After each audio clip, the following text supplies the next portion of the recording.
Hello and welcome to the Hoop Collective podcast. We talk about the NBA. It is Tuesday morning. Joining us from New Orleans, Louisiana, is Andrew Lopez. 504 How are you, boy. sir?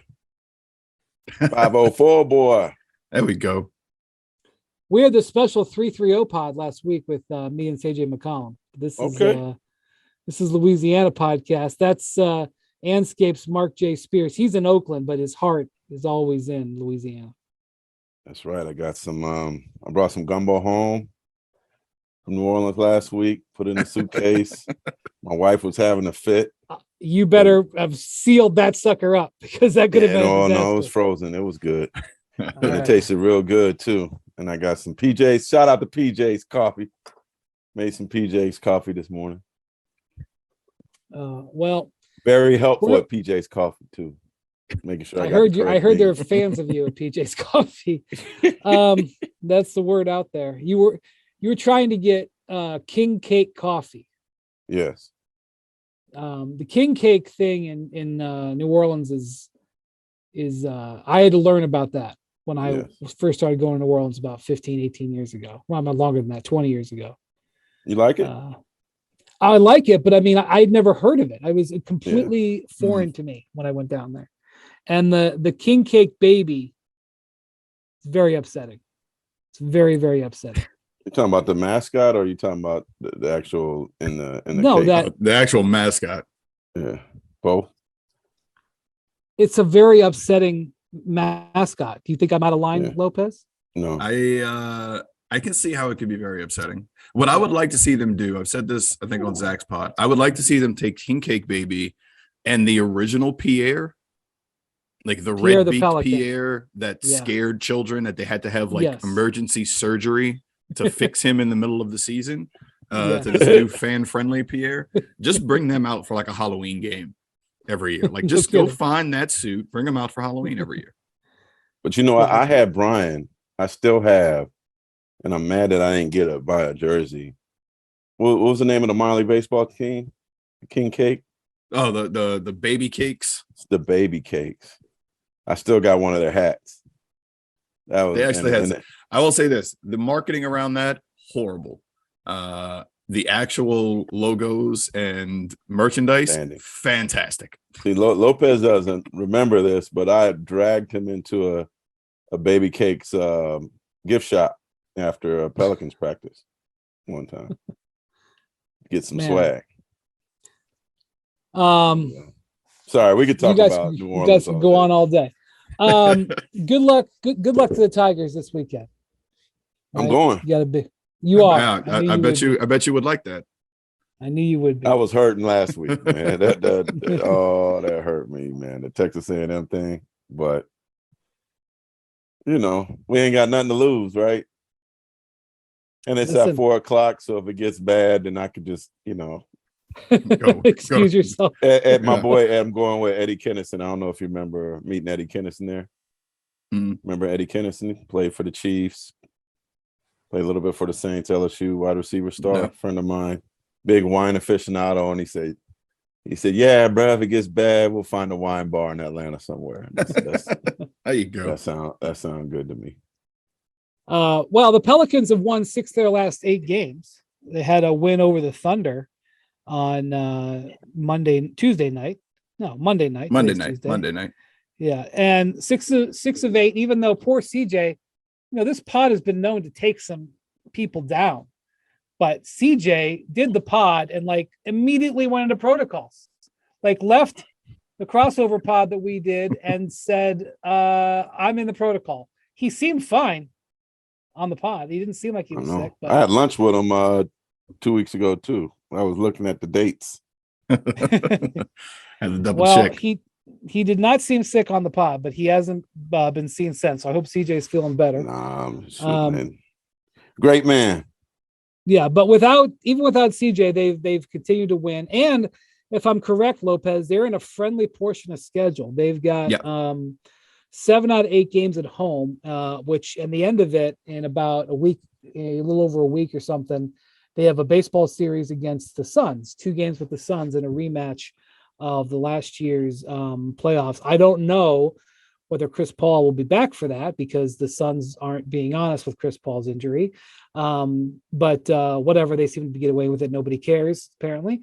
And hopefully the Pelicans will have CJ back and ready to go for that.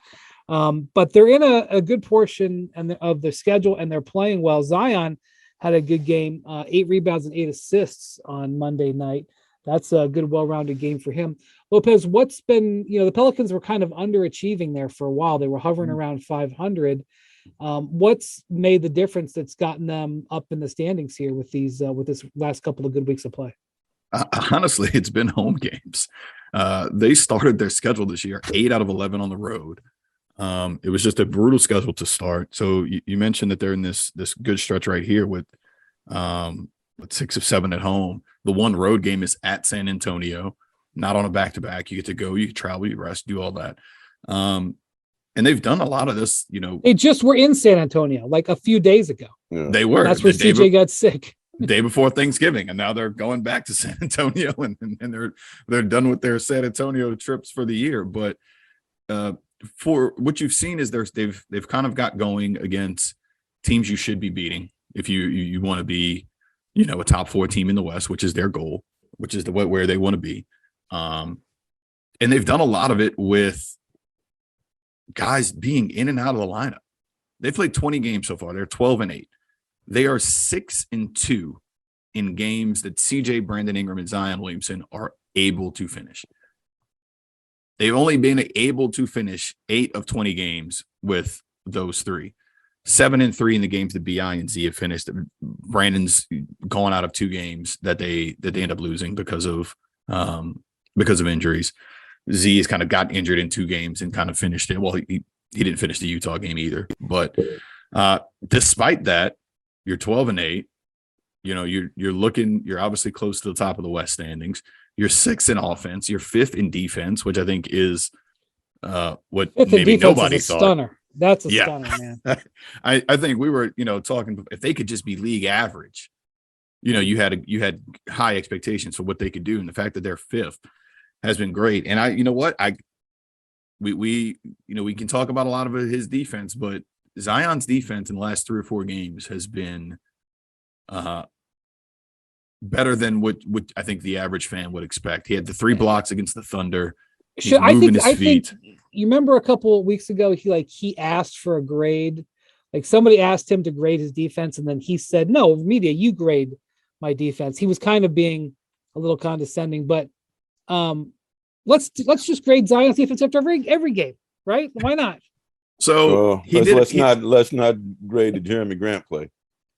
Yeah, that one. Take that one out. That's the outlier.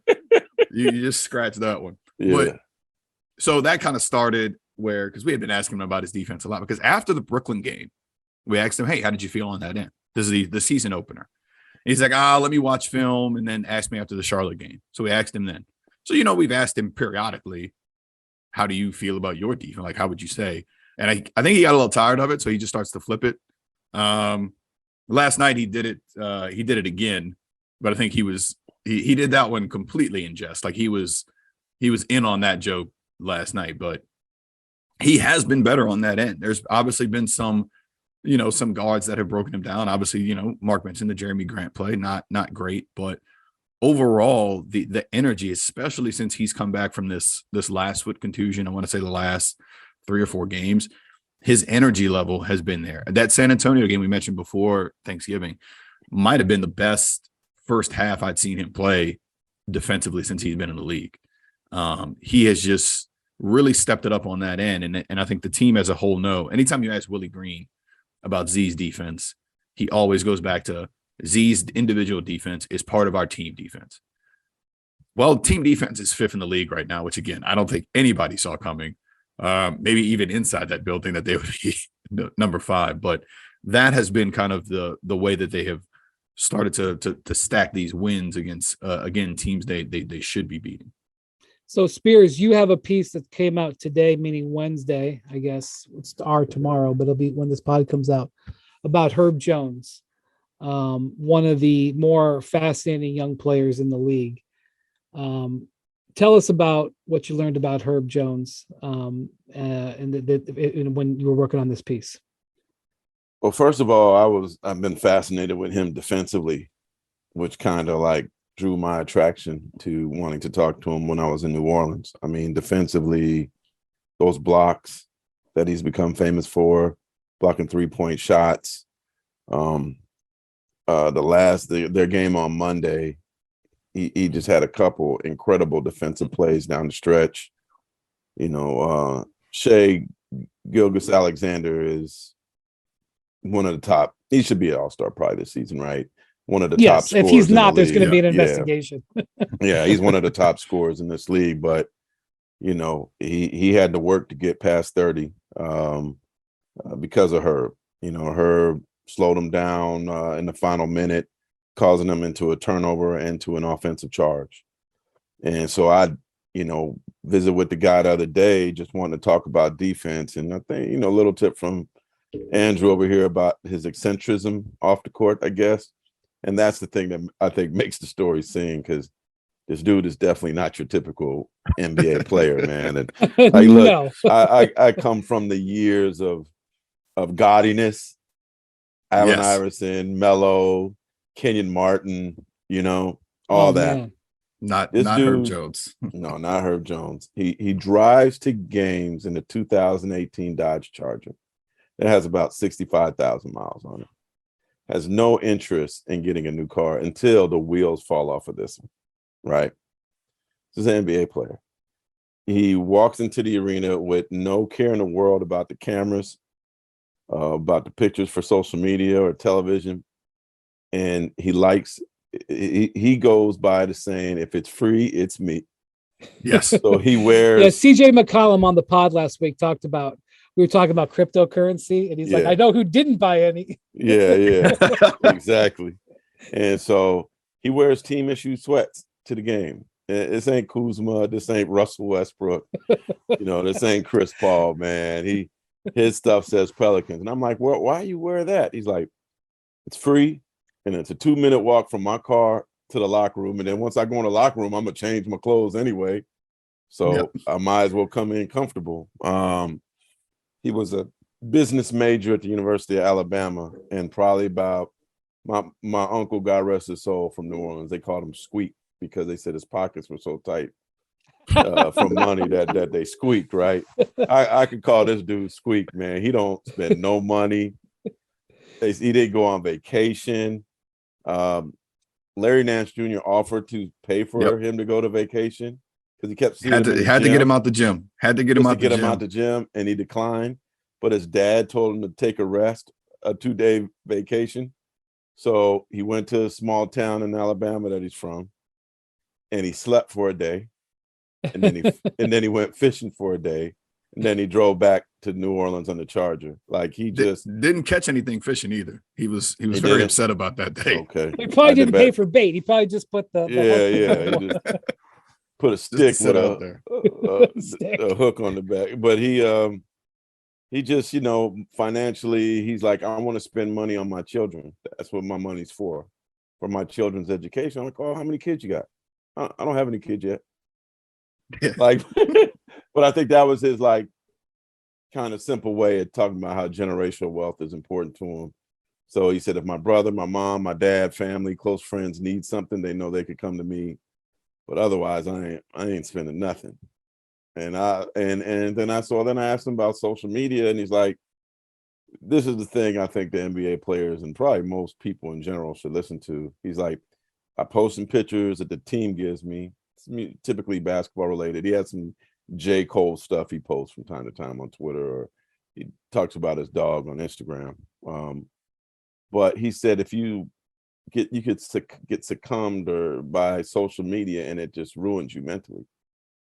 It's like, because you start reading what everybody has to say, and you act like you can glance at it, but he's like, you can't glance at it. Some point it's going to catch you, and it's only going to bring negativity. So said he doesn't spend any time on social media, man. So he sounds like the dude just fishes, plays video games.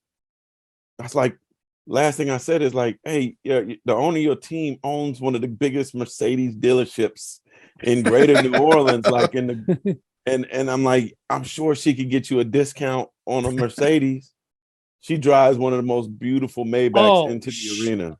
Okay, let me just 30-second time out. Yeah.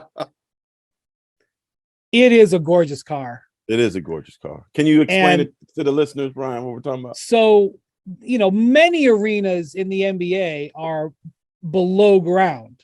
You've been in many arenas, probably if you're listening. You go in, you go down. The Pelicans arena, the Smoothie King Center, is at street level because, I don't know if you heard, but sometimes New Orleans gets a little water. Gets a little water in there. No, I don't want to bring up any bad memories. All right. But so as a result, like when you walk in off the street, you walk straight into where the court is. So Mrs. Benson, she is not Gail. She is Mrs. Benson. Mrs. Benson. You know how that goes. Yes. She has a special parking place. Yeah. She has a parking place in the arena. And I mean, like, how close is it to the court, Andrew? Oh, it's loading dock. Oh, it's in the loading dock. It's like the loading dock is like sort of the outer area. They open the door at the loading dock and she drives. Yeah, she is like the buses are outside because there's no room to put buses in the arena. And then she just pulls in right behind the buses. Well, she don't pull in. She is. You're right. She has a driver. I bet she's never driven that car. Respectfully said. It is some sort of super gorgeous high-end Maybach, and it is always beautifully waxed. There's not a speck of dirt on it. I don't care what kind of rain is outside. Her hair is perfect. Clothes. Right? What is she's wearing? I don't want to insult. She's wearing I think Chanel. she gets her clothes made, like probably. No, there's no question about that. It is, but she's probably the most spectacularly dressed owner in sports. She is not flamboyant, just elegant. No, elegant's the word. Yeah, elegant. But she could probably help him upgrade the 2018 Charger, which is your point. and there are many team issued Benzes around for execs and on both sides, Pels and Saints. If there's lots of Benzes around, and no, Herb. That's just who Herb is, though, and that's who Herb's been. We saw Herb you mentioned him wearing the Pelicans gear all the time, and right? Slides, always slides. I think he has to put shoes on when he sits on the bench, and he doesn't like it if he's not playing in the game. But he had a WNBA sweatshirt on once, and we're like, "Oh, you bought a WNBA sweatshirt?" And he's like, "No." When we went to the Philippines, he went to the Philippines as part of like NBA Cares. He's like, they were giving out sweatshirts, so I took one of those, and so I wear that now. It's in my rotation. His eyes, which have he's got a very sleepy eyes, very heavy eyelids. His eyes open. The only time they ever open is when he sees free gear. Yeah, and he gets very excited. That when he can take a charge or throw the ball off of Poku's back to win a game, which is how he ended Monday night, taking a charge with 2.3 left on Shea, and then immediately coming back around and doing the throw the ball off the back of the defender trick when he's turned around on the inbounds play. I've never seen that play at a stage of the game. Yeah. Like that late in the game where it matters. I've always seen it like, oh, it's third quarter or second quarter, and you can steal an easy bucket under the goal. Never seen it crazy basketball IQ at that point. By the way, he said last night or Monday night, he has never done that before.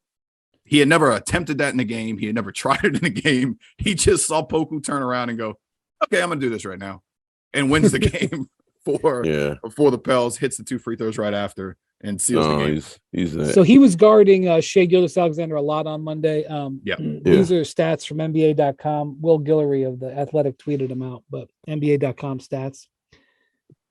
Shea, as you know, has 15 30-point games this season. He leads the league in 30-point games, and he also had 30 on Monday night. Okay, but when Herb was guarding him, Shea was 2 of 9 from the field, only scored 6 points, had 4 turnovers.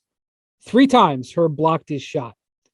And one of the things that Shea Gilgeous-Alexander does so well is get to the line, draws fouls. He's become so adept at that. That's one of the reasons he's gotten so efficient. He drew 9 fouls against the Pelicans, which is what he does. But Herb only fouled him twice. Yeah. And the thing about Herb, he's 6'8", so he's got terrific NBA size. I went and looked. His wingspan measurement at the draft combine was 7 feet. So he's got 7 foot wingspan. Wow. Obviously plays very intelligently. And he's kind of ideally built to defend because he's got great length. But he's kind of built like Mikal Bridges, who's almost the ideal defender in the modern NBA. Tremendous length, but he's slight enough that he can get around screens, and he's just elusive defensively. He's hard to get in his way. He's not gonna shut anybody down on the post, but the thing about it is, like, even if you try to take him in the post, his arms are so long, you're gonna have a hard time shooting over him, even if you get into position. Now, the knock on him has always been, he doesn't shoot the ball well. Last year, he shot the ball way better than I thought he would from 3-point range. Shot 35% from 3. This year, he struggled a little bit, Andrew. Yeah. He's come back a little bit, but still. Yeah. He's made a 3 in each of the last 3 games. So he's hitting it's starting to come back around. It's starting to come back around, but that was one of the reasons that he was able to get into the starting lineup last year. Here's the funny thing about her summer league, his rookie season. He wasn't even a starter on that summer league team. Neither was Jose Alvarado, by the way. Who was the coach? It was Willie coached that team. Oh, Willie was the coach on that team. Willie was going to coach. Teresa was Weatherspoon was going to coach a couple games. And what they would do was the original plan, at least in summer league, was Herb was going to be like this switchy 5 kind of guy. Like he was going to be their Draymond-esque kind of just you can guard anything. And then he gets to Nashville where they had pre-camp. They had evacuated due to the hurricane. They evacuated due to Hurricane Ida. There was no power in the city for a little bit. So they had pre-camp in Nashville. And he just started shutting everybody down. And you heard whispers then like, no, Herb's going to come out and he's going to play. And you're like, with whose minutes? Like who's he going to lose? And I think it was maybe Josh Hart gets hurt in the first game of the year. And all of a sudden, game 2, it's like, all right, Herb, by the way, you got to go guard Zach LaVine tonight. And he just kept his spot ever since then. And the shot has started to come back around this year. He's obviously now wasn't even listed as a forward on the All NBA defense ballot last year. He's, but he'll guard obviously the best guy every night. And it's something that Herb relishes. And I mean, he does things. I've seen Herb block 3-pointers over screens or through screen. Like contact is still there from the screen.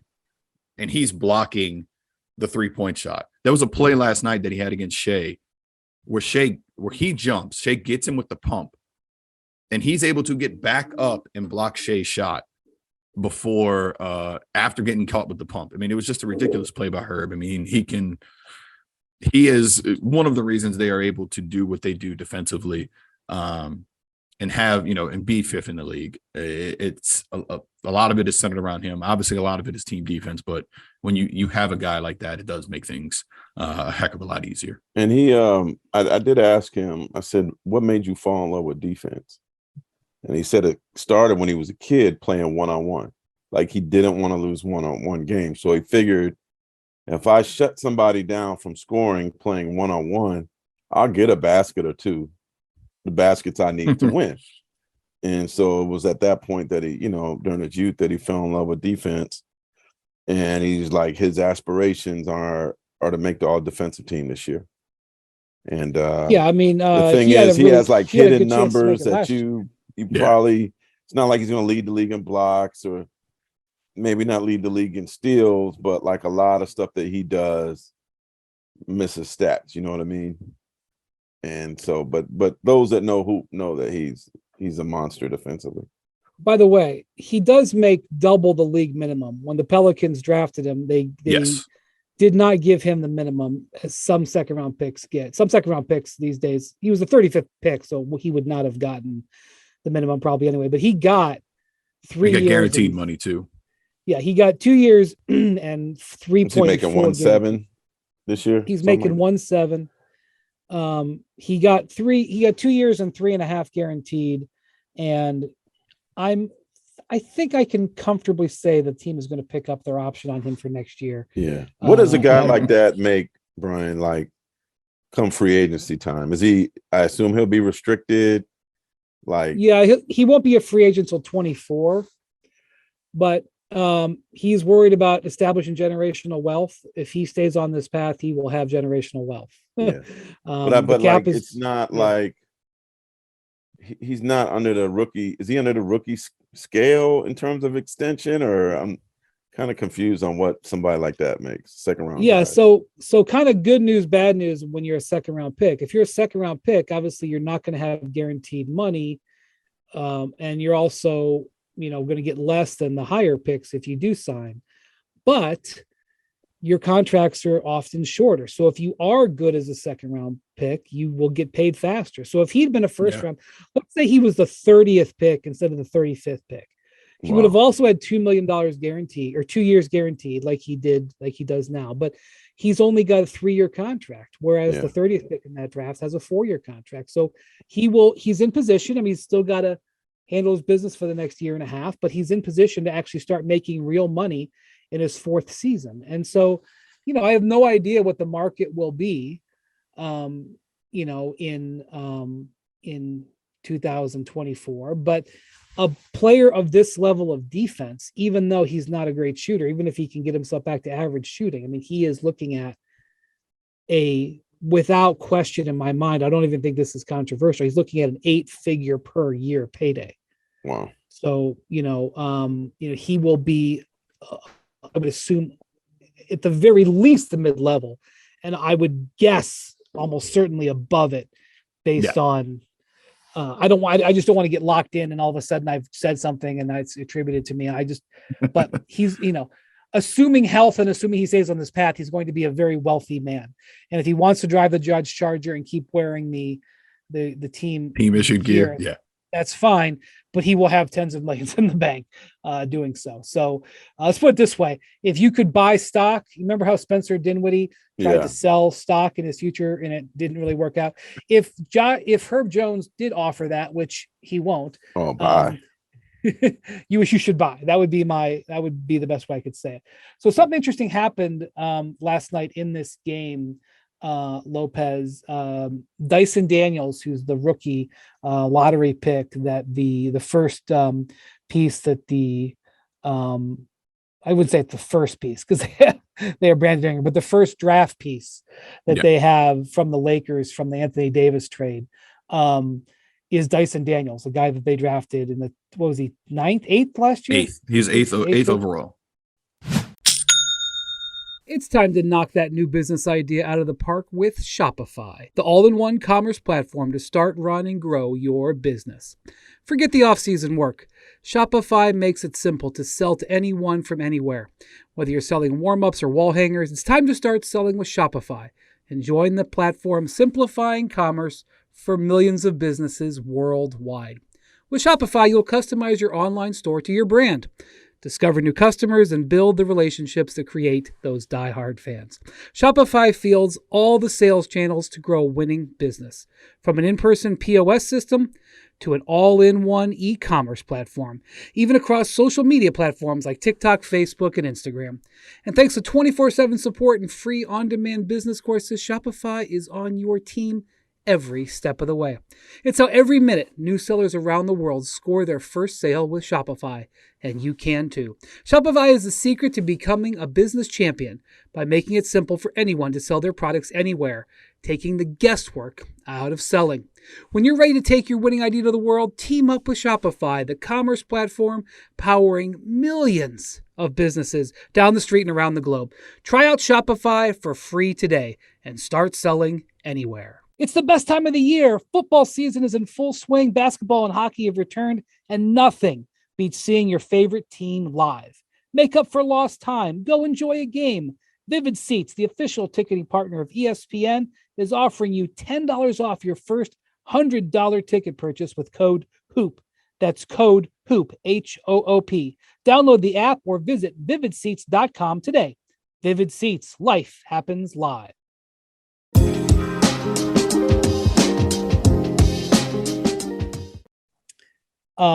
Rookie from Australia who was in the G League Ignite last year. He played up against Josh Giddey, who's the second year with the Thunder. That was somewhat of an interesting moment in the NBA. I wondered if you could tell us why. Yeah, so last night with those two guys facing off, it was the first time that NBA Global Academy teammates had played against each other in an NBA game. Earlier this year, I think it was Daniels and Ben Mathurin had played against each other. Mathurin, who is from Canada, played at the NBA Academy in Mexico, the Latin America Academy. So that was the first time that happened. This was the first time teammates had happened. But now you're starting to see all of these guys. The Academy started in 2016. And now you're starting to see these players make it to the league and be able to play against each other. The Academy program, it's 4 different academies: Australia, India, Mexico, and then Senegal. It used to be 3 in China, but they don't want you to mention that. But there did used to be 3 in China. So produce nothing. These guys have won, I think, the Global Academy Championship, playing with each other. They have obviously had a lot of experience, the 2 Australian guys. And so last night being able to do that just kind of showed where this program has grown so quickly that, Giddey was a top pick. Dyson's a top pick. We see what Ben's doing in Indiana right now. Obviously, all those guys had kind of different paths to the NBA. Dyson did G League. Obviously, Ben was, in college. But all of these guys kind of starting to come out of this has been, I think a proud moment for the Academy. Yeah. Spears, you spent some time with the Basketball Africa League, the BAL, which is going on right now, or maybe it just wrapped up. But so the Academy, the NBA academies are starting to produce some fruit in the league. Yeah. And I've already been told the next Australian, I was talking to an international scout, and I was told the next Australian to watch who's at the academy now is a 16-year-old who's 7'1", named Rocco Zakarski. Great basketball name. It's a great sport name, right? Rocco Zakarski. Doesn't sound like an Australian. But you told me Rocco Zakarski. I think he's like a middle linebacker from like the 50s. Yeah. Right. It sounds like it. And I can't believe I'm talking about a guy prospect. I'm no Jonathan Gavoni, but I'm talking about a guy who was born in 2006, which was my 4th year covering the NBA. Jesus Christ. Covering the NBA. But he's the guy at the academy in Australia now, which is known as the Center for Excellence, I believe, or Institute of Sport, AIS, Australian Institute of Sport. His Center for Excellence is his team. But I've been told to keep an eye on him. But speaking of Africa, Spears, the African Academy, I have been told, so they had a Basketball Without Borders last year in Cairo, Egypt, and there was some NBA folks who went over there. Steve Kerr, who's the U.S. national team coach now, was there, and a bunch of NBA folks were there. And coming out of there, there was a young man, I believe he's 17, maybe he turned 18, Thierry Darlan or Darlan, I don't know how you pronounce it, Thierry Darlan. Again, I'm no Gavoni. And he's 6'6", shooting guard, who a lot of folks say at the academy in Senegal. He's from South Africa, but he's the NBA Academy is in Dakar. And so one of the things that the Basketball Africa it's actually League in does, Sally. Oh, I'm sorry. How far is that from Dakar? It's about 45 minutes. Okay. Drive, but roughly depends. I Depends on what's going on that day. I understand. So the Basketball Africa League gets all their teams together, and I believe it was last week in Cape Town or Johannesburg. And the Academy League sends its team there. And the Academy players are in their teens, whereas the Basketball Africa League guys are in their 20s, and a lot of them are in their late 20s. I mean, the Basketball Africa League, it is new as an NBA entity, but a lot of those teams previously existed. They were just sort of incorporated by the NBA. So some of them have players who've been there for years, and they have 28-year-olds, 30-year-olds. The point is, you put teenagers against, grown men, it doesn't always go that well. Well, in this event last week in South Africa, I guess Darlan only was more impressive. So he's coming over to the G League Showcase is in 3 weeks in Las Vegas, and they're bringing the African Academy players over to Las Vegas. And I suspect you might hear some more of it. So some more about him after all the scouts get to see him. So Spears, you and I share the belief that Africa is the frontier of the next wave of NBA stars. I mean, next wave. I mean, they're already here. Yeah. I mean, Giannis is of African descent. I know he's Greek, but he's of African descent. Joel Embiid. Yeah. A lot Pascal of players. Siakam. Yeah. And Pascal Siakam, if you know his story, like he was a soccer player until he was a teenager. Like I don't know about more Joel Embiids out there, because that's a man of incredible athletic size, but there are more Pascal Siakams that have yet to be discovered in Africa that are coming. And here comes maybe another one now. And so I went out there for the Basketball Africa League portion in Dakar, Senegal, in March of this year, and got to spend a lot of time with Roland Houston.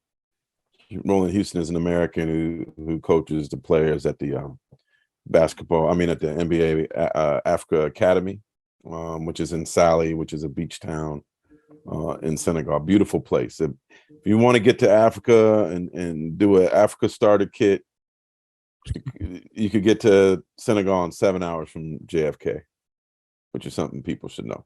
But anyways, what the Basketball Africa League did that was, I thought, cool and brilliant, and shout out to Amadou Fall, my former UDC teammate who runs it, is they had kids from the academy play on Basketball Africa League teams last season.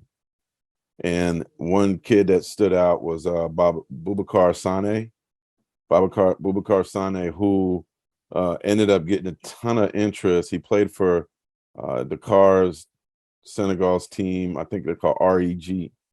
And got a ton of interest from colleges, American colleges, but ultimately he ended up signing with the Ignite.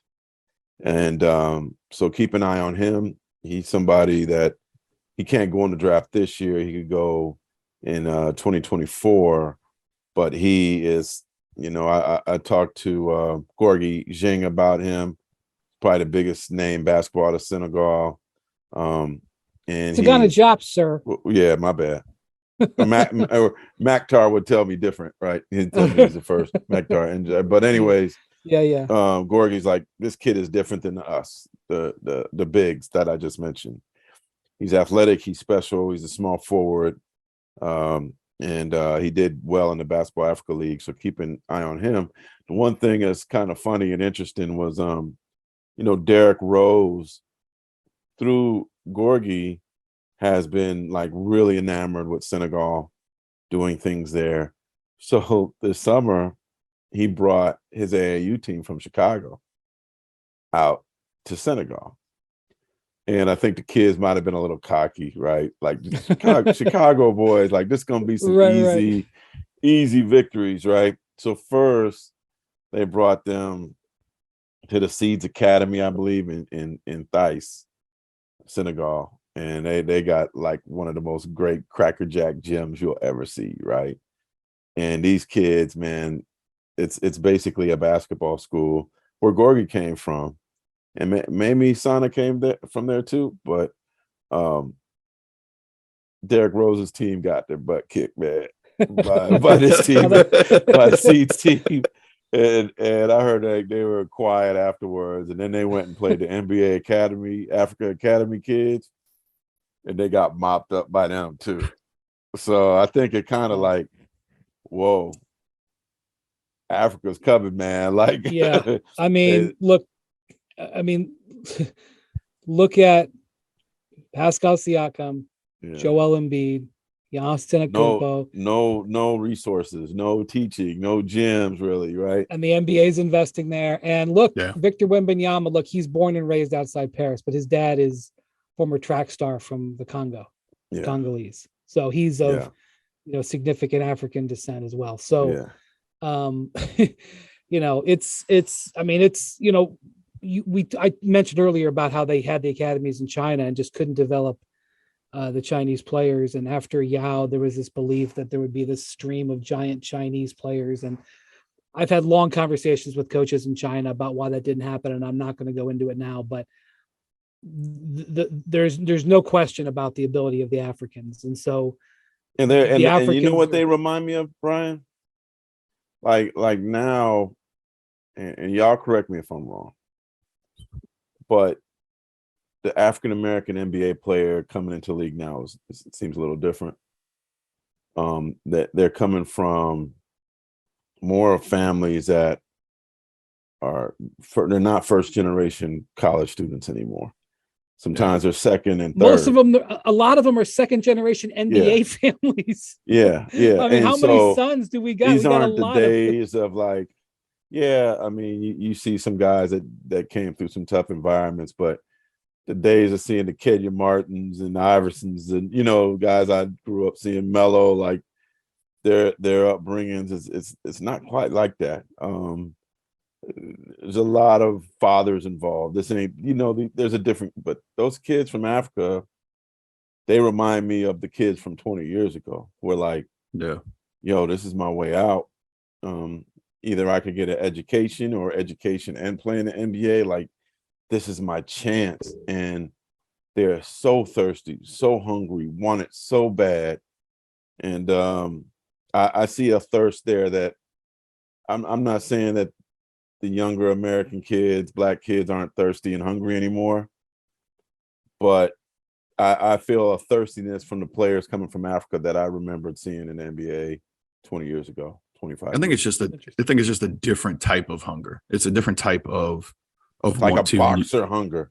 It's just like you kind of said, like there's the this is the path out. This is, going back to Herb, like this is, I can create the generational wealth type situation and do so much more, even if it's just education instead of, even if I never step foot in the NBA, if, a college takes me and that's a 4-year degree wherever I'm at, all of a sudden you see that there. And I see that for part of your point though. That's just great the thirst to change your life out here. It's beautiful to see, man. It's really beautiful. You can see it in their eyes that they want this. Even if it's just meaning that it's going to take them to a free education. Like the poverty that you see with these kids, man, it's heartbreaking. But they see this basketball.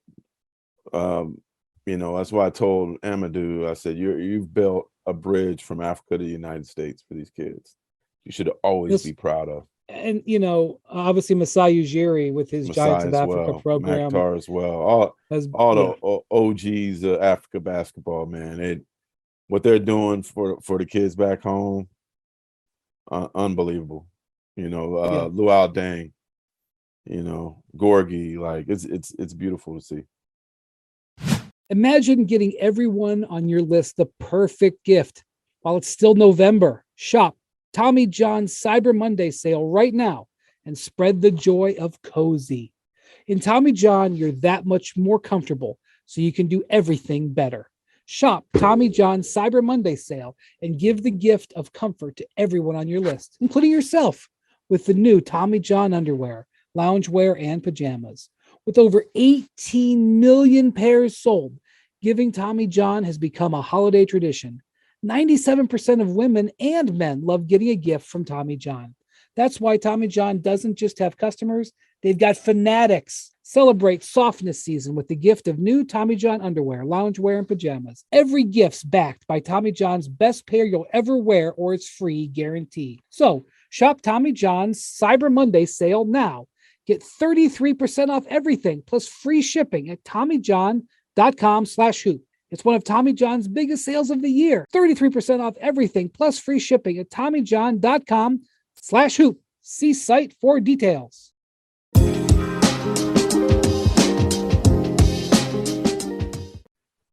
Before I appreciate that perspective. Before we go, I wanted to talk about one of the surprise teams that had a big performance early this week.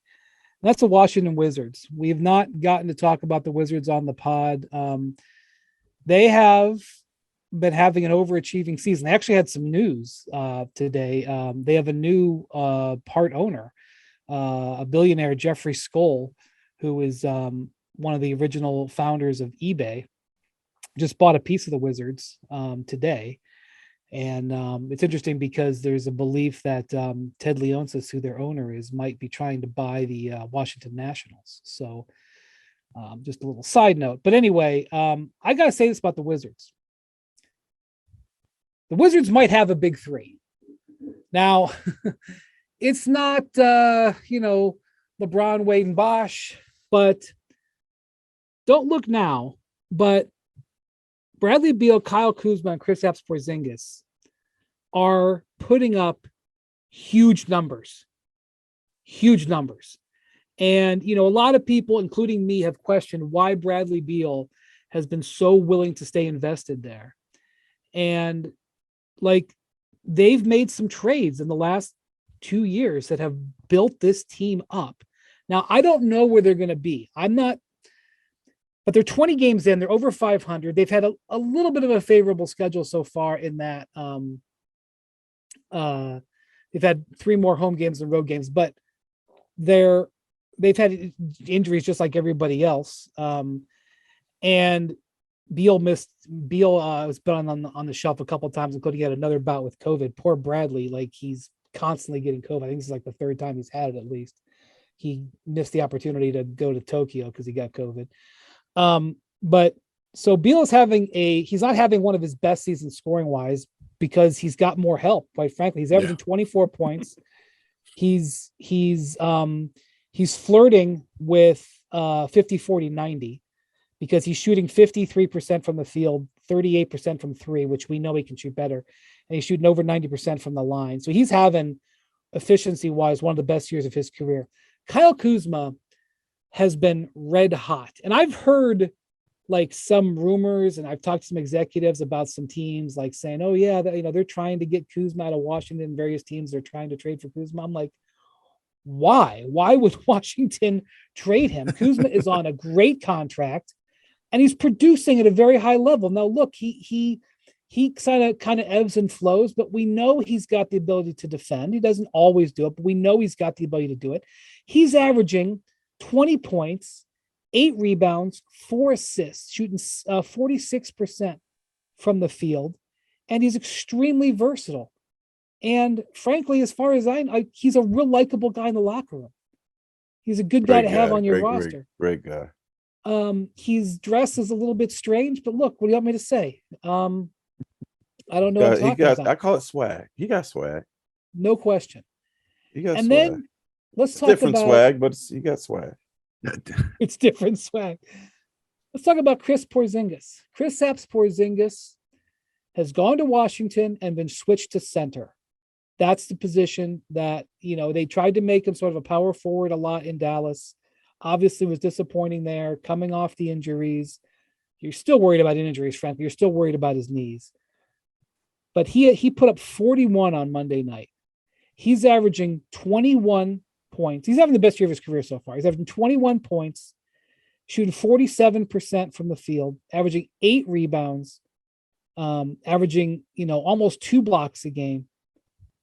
And, they got a whole bunch of guys in their rotation who are really effective players. Denny Avida has become a significant, a real defensive player. They had a nice draft pick with, they made a nice trade there to bring in Monty Morris, and he's brought good stability to their Will team. Barton. He's not, Will Barton isn't actually playing that great, but but he'll break out of it, I'm sure. But Corey Kispert, who was a draft pick last year, he's shooting 43% on threes. Rui. Rui Rui's been up and down. He's, he was really away last year with a personal issue, and now he's got an ankle injury right now. And they've been without. But they got some depth for once. Yeah, and they've been without DeLon Wright, who has a bad hamstring injury, I think it's a hamstring injury. He's going to be out in like a couple of months with that. But anyway, I just think Spears, the Wizards, like they got three guys playing at a really high level, and they're putting up victories here. And in the Eastern Conference, where you got some teams underachieving, how about the Washington Wizards overachieving to this point? It's funny. I got some friends that are big Wizards fans. I told them they're the only two that I know.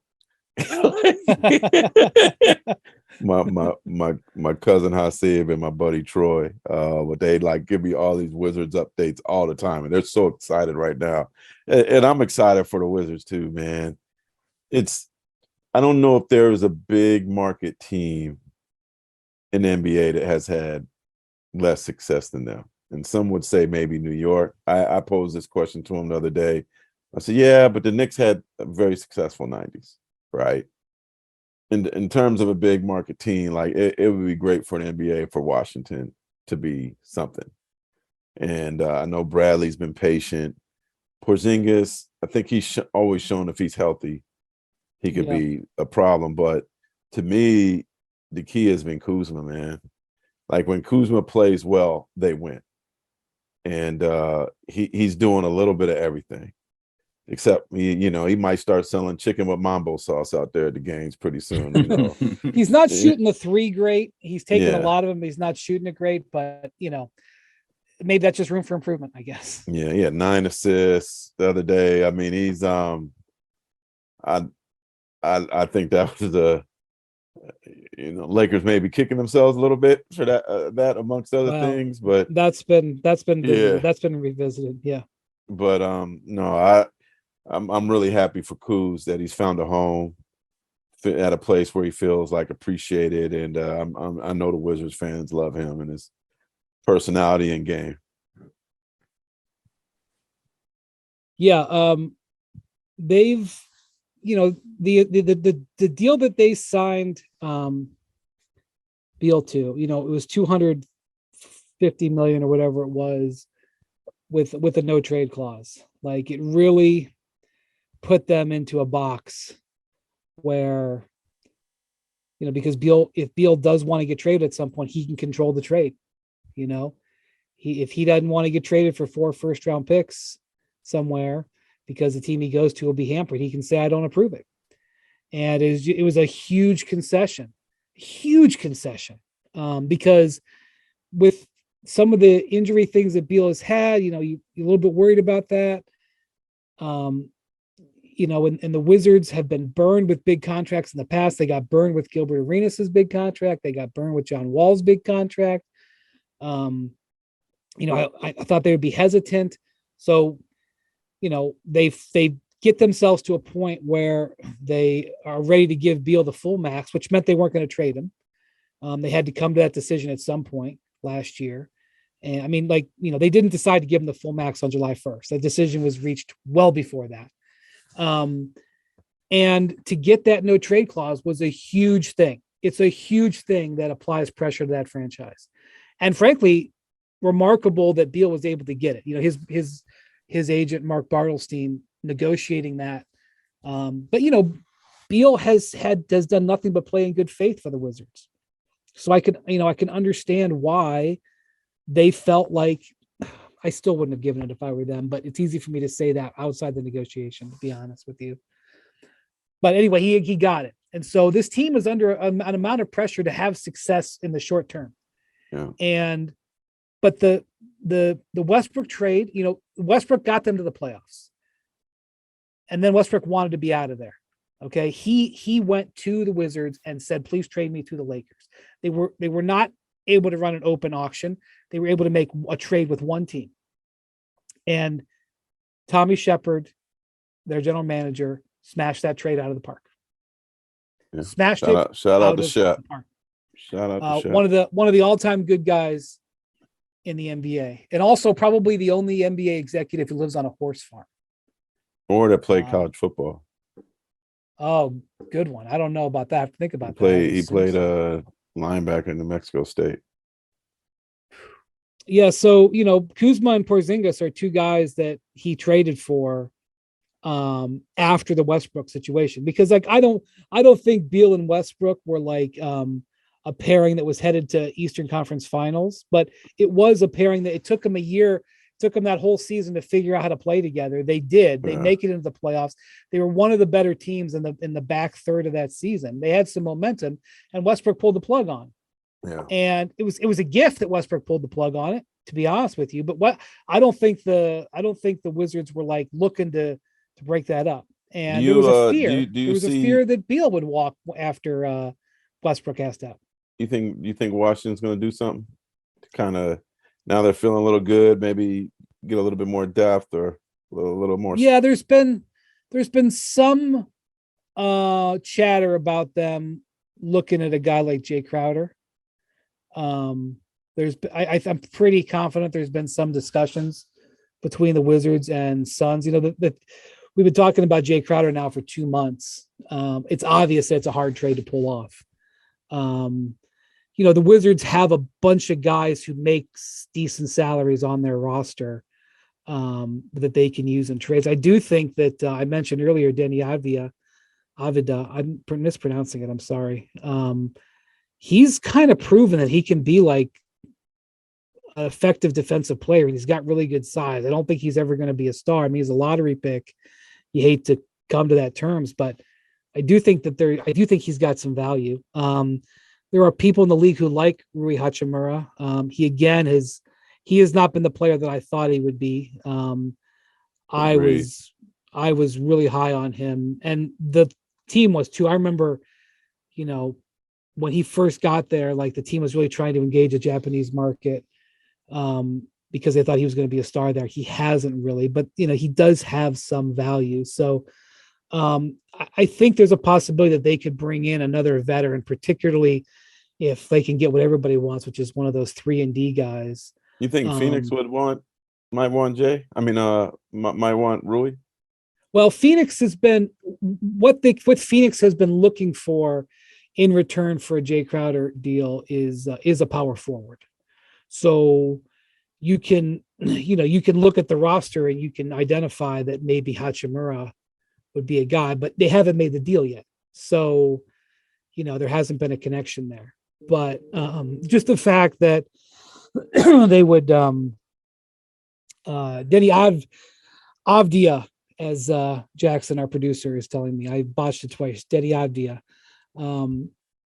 You could sort of make, to be honest with you, if I was Phoenix, now again, this is me speaking, this is not what I've heard, to be clear, I'd be interested in Avdia. I am interested in what he can do defensively, but I haven't heard that. I just have heard that those two sides have talked. So, but yeah, so let's keep an eye on Washington. They're on the radar. And also want to point out, we don't know the results of the MRI that are going on this morning back in Minnesota. Carl Towns went down in Washington on Monday night. Hopefully good news later. I know Woj reported that the initial testing looked like he avoided serious injury, which I assume is code for they don't think it's the Achilles, because if you saw the play, did you see the play, Spears? Yeah.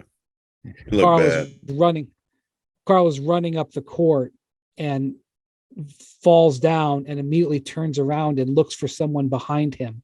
Yeah. And that is the textbook situation that you often see in an Achilles tear. Yeah. And so that's what you're super worried about when you see that.